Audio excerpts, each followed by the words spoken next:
এই জায়গা কারোর নিজস্ব সম্পত্তি নয়, এই সম্পত্তি সবার।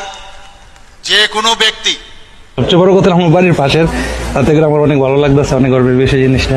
আমার বাবার নাম হয়েছে নরেন্দ্রচন্দ্র সাহা, আর ওনার নাম হয়েছে মাখন শাহ, মানে পাশাপাশি বাড়ি। আর এদিক আছে সীতানাথ শাহ, আমার জেঠা।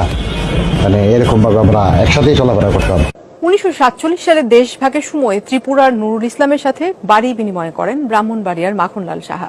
সেই মাখনলাল সাহার ছেলে মানিক সাহা এখন ত্রিপুরার মুখ্যমন্ত্রী। তিনি মুখ্যমন্ত্রী হওয়ার পর জানা গেল এক মজার তথ্য, এখনো মাখনলালের নামেই বিদ্যুৎ বিল আসে ব্রাহ্মণবাড়িয়ার সেই বাড়িতে।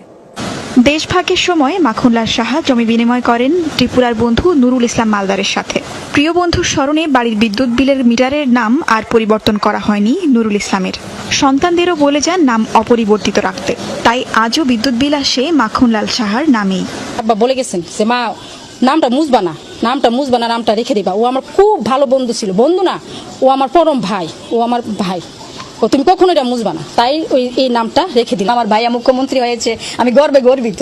আমার ভাইয়া উনি কাছে থাকলে যে আমি ভাইয়া গলায় ধরে বলতাম যে আমার